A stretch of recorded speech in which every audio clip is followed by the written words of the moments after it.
കഥ കവിയുടെ കാമുകി. രചന വൃന്ദ പാലാട്ട്. മണ്ണ് ജീവന്റെ ഉത്ഭവഹേതു, ദൈവത്തിന്റെ അസംസ്കൃത വസ്തു. നമ്മളെന്ന യാഥാർത്ഥ്യം മാഞ്ഞുപോയാലും ഒരു പിടി മണ്ണായി നീയും ഞാനും ഇവിടെ അവശേഷിക്കും. പിന്നെയും മഴമേഘങ്ങൾ മാനത്ത് വിരിയും, മഴനൂലുകൾ ഭൂമിയിൽ പെയ്തിറങ്ങും. ജീവൻ വീണ്ടും വിത്തുകളായി മുളച്ചു പൊന്തും. അവ വളരും, പൂവിടും. കനലെരിയുന്ന വേനലിൽ തണലേകുന്ന വൃക്ഷഗോപുരങ്ങളാകും. അതറിയാനും സാക്ഷ്യം വഹിക്കാനും നമ്മളെന്ന ശരീരങ്ങൾ ഉണ്ടാകില്ല.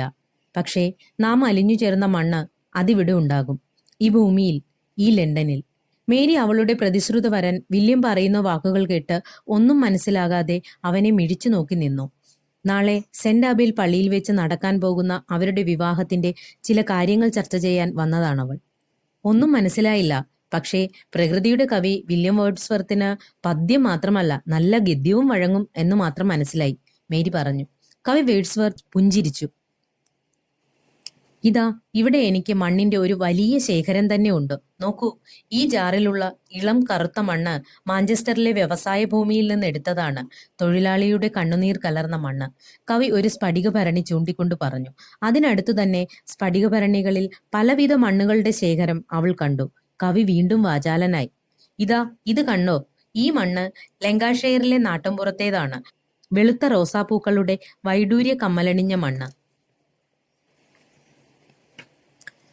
ആ കാണുന്നത് യോർക്ക്ഷയറിൽ നിന്നും കൊണ്ടുവന്ന ചുവപ്പ് രാശിയുള്ള മണ്ണാണ്. ആംഗ്ലോ സാക്സൺ യുദ്ധവീരന്മാരുടെ നിണം കലർന്ന മണ്ണ്. മേരിയുടെ തിളങ്ങുന്ന കണ്ണുകൾ ഒരു സ്ഫടികഭരണിയിലെ വെളുത്ത നിറമുള്ള മണ്ണിലുടക്കി. അതെന്താണ്? അവൾ ആ ഭരണി ചൂണ്ടി ചോദിച്ചു. വില്യം ഒരു നിമിഷം നിശബ്ദനായി. പിന്നെ പതുക്കെ പറഞ്ഞു, അത് ഈ ഭൂമിയിലെ ഏറ്റവും സ്നേഹവതിയായ ഒരു പെണ്ണിന്റെ പാദം സ്പർശിച്ച മണ്ണാണ്. മേരിക്ക് അത് മുഖത്തേറ്റ പ്രഹരമായി തോന്നി. പക്ഷെ അവൾ അതേക്കുറിച്ച് കൂടുതൽ പറയാൻ ആഗ്രഹിച്ചില്ല. നാളെ എന്റെ വിരലിൽ അണിയിക്കാനുള്ള വിവാഹമോതിരം തയ്യാറല്ലേ? അവൾ വിഷയം മാറ്റി. മോതിരം പള്ളിയിൽ ഡൊറോത്തി വരുമ്പോൾ കൊണ്ടുവരും. വില്യം അലസമായി മറുപടി പറഞ്ഞു. വില്യമിന്റെ ഇളയ സഹോദരിയാണ് ഡൊറോത്തി. മേരിക്ക് ആ മറുപടി സ്വീകാര്യമായി. അവൾ യാത്ര പറഞ്ഞു പിരിഞ്ഞു. വിവാഹം. അധികം ആളുകളൊന്നും ഉണ്ടായിരുന്നില്ല വിവാഹത്തിന്. കുറച്ച് അടുത്ത ബന്ധുക്കൾ മാത്രം പങ്കെടുത്തു. ഇംഗ്ലണ്ടിൽ അന്ന് ശരത്കാലമായിരുന്നു. പോഡർ മരങ്ങൾ ഇല പൊഴിച്ചും മാനത്തെ മേഘങ്ങൾ ആട്ടിൻകുഞ്ഞുങ്ങളെ പോലെ ഒഴുകി നടന്നും ഹേമന്തത്തെ വരവേൽക്കാൻ തയ്യാറെടുത്തു. മേളവാദ്യങ്ങൾ മുഴങ്ങിയപ്പോൾ പുരോഹിതൻ വധൂവരന്മാരെ വിശുദ്ധ ജലം തളിച്ച് അനുഗ്രഹിച്ചു. ശേഷം വരനോട് വധുവിന്റെ വിരലിൽ വിവാഹമോതിരം അണിയിക്കാൻ കൽപ്പിച്ചു. മോതിരം കയ്യിലില്ലാതെ വില്യം വിഷണ്ണനായി ചുറ്റും നോക്കി. സഹോദരി ഡൊറോത്തി എവിടെ? അവൾ വന്നിട്ടില്ല. ഒടുവിൽ ആ ചടങ്ങ് വേണ്ടെന്ന് വെച്ചു. വരന്റെ വിരലിൽ വധു ആചാരപ്രകാരം മോതിരം അണിയിച്ചു. വിവാഹ ചടങ്ങ് കഴിഞ്ഞപ്പോൾ മേരി പരിഭവം പ്രകടിപ്പിച്ചു. ഇത് വലിയ ചതിയായിപ്പോയി. നിങ്ങളുടെ സഹോദരി എവിടെ? അവൾക്ക് അമർഷം അടക്കാനായില്ല. അവൾ പള്ളിയിലെ അതിഥിമുറിയിലുണ്ടാകും. ഞാൻ പോയി നോക്കിയിട്ട് വരാം. വില്യം ധൃതിപ്പെട്ട് പള്ളിമേടയിലേക്ക് പോയി. ഡെറോത്തി. വില്യം ചെല്ലുമ്പോൾ ഡെറോത്തി കിടക്കയിൽ കമിഴ്ന്നു കിടക്കുകയായിരുന്നു. ഡെറോത്തി, പ്രിയേ, എഴുന്നേൽക്കൂ. വില്യം അവളെ പതുക്കെ തട്ടി വിളിച്ചു. ഡൊറോത്തി തിരിഞ്ഞു നോക്കി. സഹോദരനെ കണ്ടപ്പോൾ പതുക്കെ എഴുന്നേറ്റു. അവനെ മാറോട് ചേർത്തു. ഗദ്ഗദത്തോടെ അവൾ പറഞ്ഞു. ഈ മാറിന്റെ ചൂടിൽ ചേർന്നു നിൽക്കുമ്പോൾ ഇംഗ്ലണ്ടിലെ 1000 മഞ്ഞുകാലങ്ങൾ എന്നെ തഴുകാതെ പോകും. കാതരയായ ഒരു പക്ഷിയെപ്പോലെ സൗഗന്ധികവതിയായി നിന്നോടൊപ്പമല്ലാതെ മറ്റൊരാളുടെ ഒപ്പം ലോകത്തെ ഇത്ര പ്രണയത്തോടെ ഞാൻ നോക്കിയിട്ടില്ല. ഈ നിമിഷം ഞാൻ ഈ പള്ളിമേടയിൽ മരിച്ചു വീണെങ്കിൽ എന്ന് ഞാൻ ആഗ്രഹിച്ചു പോകുന്നു. കാരണം നീ ഇല്ലാതെ ഭൂമിയിൽ ഒരു നിമിഷാർത്ഥം പോലും എനിക്ക് ജീവിക്കാനാകില്ല. അവൾ അവനെ തെരുതെരെ ചുംബിച്ചു. പ്രിയേ, ഡൊറോത്തി, സങ്കടപ്പെടാതെ. വില്യം അവളെ തോളിൽ തട്ടി ആശ്വസിപ്പിച്ചു. പെട്ടെന്നെന്തോ അനക്കം കേട്ട് അവർ തിരിഞ്ഞു നോക്കി. അവിടെ വാതിൽക്കൽ കണ്ണുകളിൽ അമർഷവും രോഷവുമായി മേരി നിൽക്കുന്നു. ആഹാ, നല്ല കാഴ്ച! പ്രകൃതി ഉപാസകനായ കവിയുടെ അവിഹിത കാമുകി സ്വന്തം സഹോദരി.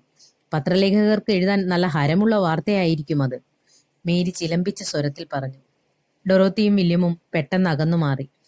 ഡൊറോത്തിയുടെ വിരലിൽ തനിക്കണിയിക്കാതെ പോയ വിവാഹമോതിരം തിളങ്ങുന്നത് മേരി കണ്ടു.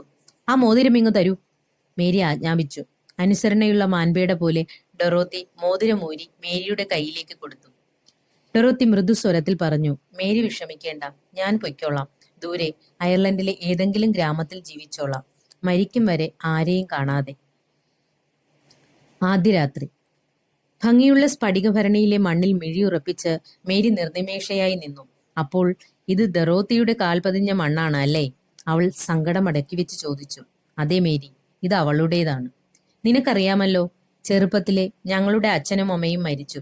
ഞങ്ങൾ അനാഥരായി വളർന്നു. എനിക്ക് അവളും അവൾക്കു ഞാനും തണലായി. എന്നെ നിഴൽ പോലെ അവൾ പിന്തുടർന്നു. ഞാനും എന്റെ നിഴൽ പോലെ അവളെ കൂടെ കൂട്ടി. ഞാൻ അവൾക്ക് തെറ്റുകൾക്ക് ശാസിക്കുന്നൊരു അച്ഛനായി, ഭക്ഷണം വാരിക്കൊടുക്കുന്ന സഹോദരനായി. പിന്നെ എപ്പോഴോ അവൾ എന്റെ കവിഭ്രാന്തുകളെ സ്നേഹിക്കുന്ന ആരാധികയായി. ഞാൻ അവളുടെ സൗന്ദര്യമുള്ള മിഴികളിലെ ആഴം ആസ്വദിക്കുന്ന കാമുകനായി. നിലാവ് പോക്കുന്ന രാത്രികളിൽ എന്റെ നെഞ്ചിലെ ചൂട് തട്ടി അവൾ ഉറങ്ങി. ഓരോ പ്രണയവും രതിയുടെ ലാവണ്യ ശില്പമാണെന്ന് പറയാറുണ്ട്. പക്ഷേ രതിയുടെ പ്രവേഗങ്ങളിൽ ഞങ്ങളുടെ സ്നേഹരഥം തട്ടിവീഴാതെ മുന്നോട്ടു പോയി. രതിയുടെ ആഴങ്ങൾക്കും താഴെയായിരുന്നു ഞങ്ങളുടെ പ്രണയച്ചിപ്പികൾ. രാത്രിയുടെ യാമങ്ങളെ മഞ്ഞുപോലുള്ള ചിറകുകൾ വീശി ഇളം കാറ്റ് ജനാലകളിൽ തലോടി കുളിരിന്റെ പട്ടുപുതപ്പിച്ചു. മേരി ഭർത്താവിന്റെ മുടിയിഴകളിൽ തലോടിക്കൊണ്ട് പറഞ്ഞു, അവൾ എവിടെയും പോകണ്ട. നമ്മുടെ വീട്ടിൽ മുകളിലെ മുറിയിൽ താമസിക്കട്ടെ. നമുക്കൊരു കൂട്ടാകും. നമുക്ക് കുഞ്ഞുങ്ങൾ ഉണ്ടാകുമ്പോൾ അവർക്ക് വാത്സല്യം കൊടുക്കുന്ന തലതൊട്ടമ്മയാകും. മേരി വിവാഹമോതിരം ഊരി ഭർത്താവിന്റെ കയ്യിൽ കൊടുത്തു. ഇത് ഡൊറോത്തിക്ക് തന്നെ കൊടുത്തേക്കൂ. ഇത് അവൾക്കുള്ള എന്റെ ഹൃദയമാണ്. മേരി സ്നേഹത്തോടെ ഭർത്താവിനെ ചുംബിച്ചു. എന്നിട്ട് അവന്റെ ചെവിയിൽ മന്ത്രിച്ചു. പക്ഷേ എനിക്കൊരു കാര്യം പറയാനുണ്ട്. അവളുടെ പാദം പതിഞ്ഞ മണ്ണ് അതിവിടെ വേണ്ട. പുറത്തേക്ക് കളയൂ. വില്യം അവളെ തള്ളി മാറ്റി. അരുത് മേരി, ആ മണ്ണിവിടെ വേണം. ഞാൻ മരിച്ച് ശവമടക്കുമ്പോൾ എന്റെ നെഞ്ചിൽ വീഴേണ്ട ആദ്യത്തെ മണ്ണ് അതായിരിക്കണം. അന്ന് അതെന്റെ നെഞ്ചിലെ പ്രണയത്തോട് അലിഞ്ഞു ചേരും. മേരി ഭർത്താവിന്റെ മുഖത്തേക്ക് ആത്മനൊമ്പരത്തോടെ നോക്കി നിന്നു. അവളുടെ കണ്ണിൽ നിന്ന് 2 തുള്ളി കണ്ണുനീർ അടർന്നു വീണത് വില്യം കാണാതെ അവൾ തുടച്ചു കളഞ്ഞു. കുറിപ്പ്: കവി വേഡ്സ്വർത്തും സഹോദരി ഡൊറോത്തിയും തമ്മിലുള്ള ബന്ധത്തെക്കുറിച്ച് ചരിത്രകാരന്മാർ പലതും എഴുതിയിട്ടുണ്ട്. അവർ തമ്മിൽ ലൈംഗിക ബന്ധമുണ്ടായിരുന്നു എന്ന് ചിലർ, രതിയില്ലാത്ത പ്രണയം എന്ന് വേറെ ചിലർ, അതൊന്നുമല്ല തീവ്ര സഹോദര സ്നേഹം എന്ന് മറ്റു ചിലർ. എന്നാൽ ഡൊറോത്തിയുടെ ഡയറി കുറിപ്പുകൾ വേഡ്സ്വർത്തിനെ കുറിച്ചുള്ള പ്രണയസൂക്തികൾ കൊണ്ട് സമ്പന്നമായിരുന്നു എന്ന് എല്ലാവരും സമ്മതിക്കുന്നു. ജീവിതകാലം മുഴുവൻ അവിവാഹിതയായി കഴിഞ്ഞ ഡൊറോത്തി കവിതയും ലേഖനങ്ങളും എഴുതി പ്രശസ്തയായി. വില്യം വേഡ്സ്വർത്ത് 80-ാം വയസ്സിൽ മരിച്ചു. ഏതാനും വർഷം കഴിഞ്ഞപ്പോൾ അവൾ സഹോദരനെ പിന്തുടർന്നു.